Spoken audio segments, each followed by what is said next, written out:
We have flowers outdoors, but we have flowering music indoors. And I'm just so happy that you're here to join us. My name is David Freeman. I'm the educator of music for the Metropolitan Museum of Art, and we're celebrating Pride this month. And I have to say, when I first joined the Met a little over 2 years ago, I was so interested in getting in touch with the Alchemy music group that plays medieval music on medieval instruments, and I was just overjoyed by Niccolo's enthusiasm, care, and just thoughtfulness and expertise on music, musical instruments, the legacy, the lineage, and just bringing it and sharing it with contemporary audiences. So thank you so much for being here. Thank you for working with me.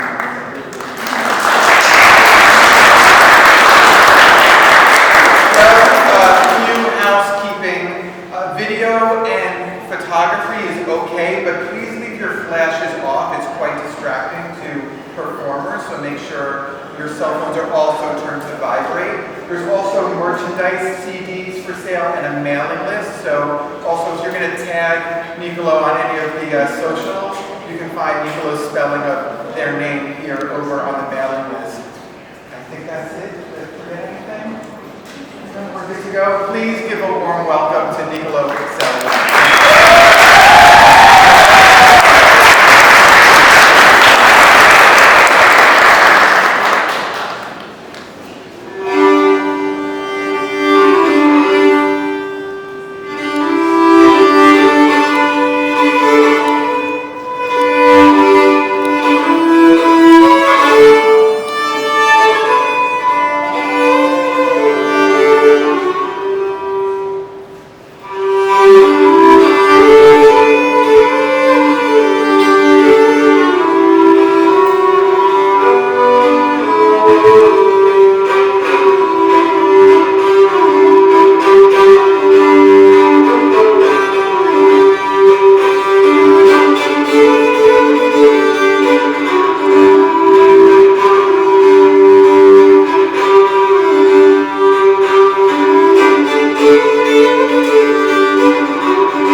the art here at the Cloisters. What you just heard was a performance on medieval fiddle. This is a medieval fiddle, and I'll talk more about the other instruments I brought today as I play them. And what what you've just heard was called a Cantiga de Santa Maria. The Cantigas de Santa Maria are a collection of almost 500 songs describing miracles that the Virgin Mary has performed. I'm going to continue now with some more Cantigas de Santa Maria. These are from circa 1250, and I'm going to be playing it sitting down. These instruments, there's no standard way to play them. You can play them up like a fiddle, you can play them down like a cello, and I'm going to do both of those things today. The next cantigas that I'm going to do are cantigas that feature some kind of rhythmic spiciness. This next one that I'm going to do is, it mixes 6/8 rhythms, so dun dun dun dun dun dun dun, with 2/4 rhythms, dun dun dun dun dun dun dun. So see if you can catch where the rhythms shift, how it's not like normal pop music that is 1, 2, 3, 4.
All of the stories in the Cantigas de Santa Maria end like that.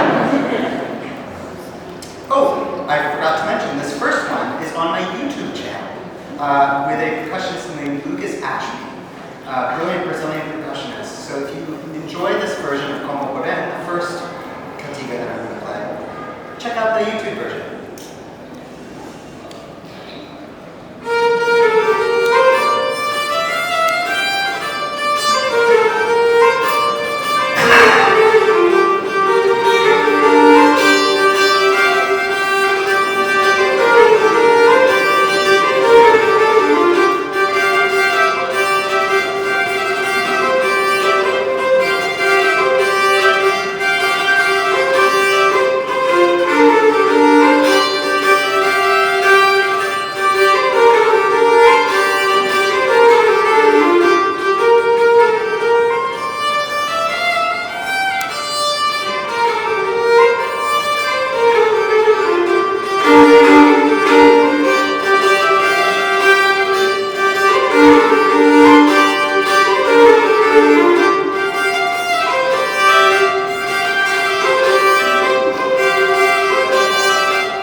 Now, does that mean that instrumentalists only played 52 pieces? No.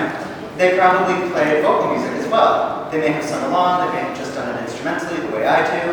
It's very murky, it's very unclear. Yeah, no one's sure. Any other questions? Yes? Are those copies of instruments? Yes. These are copies of instruments found in medieval manuscripts. So not a single medieval instrument has, from this early anyway, has survived to 2024 untransformed. There is one in the British Library, a sitar that was transformed into a violin in the 18th century, but almost none, I believe none at all, have survived to 2024 unscathed. So these are all copies. These were built by a gentleman named John Pringle in North Carolina, and this was built by my father-in-law in Maryland.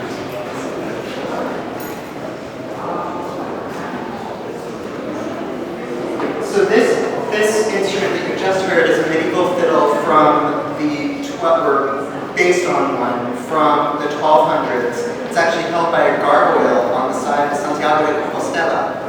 This instrument is copied from a painting by Hans Memling from 1475.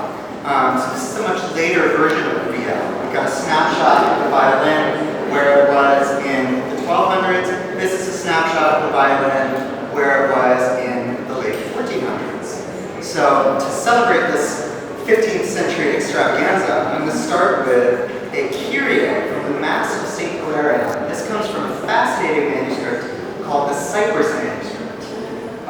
This manuscript was created on the island of Cyprus as it was then controlled by France, by a specific dynasty called the Lusignan dynasty in France. And this manuscript is very unique in that it contains not only no other pieces found in any other manuscripts, but also the notation system is unique to this manuscript. That's very rare. Most medieval manuscripts share tunes with other manuscripts. So to have a manuscript that's all what's known as unica, which is not found anywhere else, an entirely unica manuscript is very rare. So this first tune that I'm going to do from the Cyprus manuscript is from the Mass of St. Hilarion, who was a hermit. And I believe that this beautiful melody invokes some of the loneliness of the hermit lifestyle. I think this is something that, especially coming out of the pandemic, we can all really relate to. I made tune before this, and as I tune, I want you to listen for when the strings line up in tune. You can hear they go whoa, whoa, whoa, whoa, whoa when they're out of tune, and then when they're in tune, the whoa, whoa, whoa just goes pure tone. So see if you can hear when that clicking to place happens.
called La Manfredina. We do not know who Manfredina was, but she must have been very saucy and probably a drag queen, because the piece La Manfredina is so flavorful and full of life. This Manfredina is followed by La Rota della Manfredina, which is a dance version of the same tune. And actually, the dance version of that tune is recorded by my ensemble Alchemy on our Red album, Love to My Liking. So if you enjoy the Manfredina and La Rota della Manfredina, maybe check out the ensemble version. I'll be selling them on after the concert. Don't worry, you'll get a chance. So this is La Manfredina and La Rota della Manfredina.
So the way all fiddles work is you make the string shorter by putting your left fingers down. That's what makes the notes change. This is the same, except instead of putting your fingers down on the fingerboard to make the string shorter, each key has a little piece of wood on it called a tangent that touches the string and makes it shorter. It does change the note. First piece I'm going to play on this is called La Septime Estampille, and if you enjoy this version, enjoy the version on the red album over there, which will be for sale after the show. I won't say anything more about it. I'll let you make your own impression.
is actually a polyphonic piece. It's written for 3 voices. Obviously, I'm playing it on a solo instrument. So instead of moving harmony to create the kind of push and pull that we expect of music, you hear different notes against the drum. So one thing you'll hear a lot in this piece is an interval, a difference between 2 notes called a tritone. This is sometimes called the devil's interval. It sounds very harsh. It's not any tritones in the polyphonic version. It's just when you turn it from a polyphonic 3-voice song into melody plus drum. So one of the great joys of medieval music is listening to the clash of different melody notes against the drum. So enjoy all of the many tritones, all the devil's tones that you're going to hear in this piece from the Cypress Band.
First off, I want to thank David K. Freeman and Amina James and the whole Met Cloisters staff for making me feel so welcome here. It's just been an absolute joy working with you. I'd like to thank my parents and my grandmother for making the trip up from Richmond, Virginia. And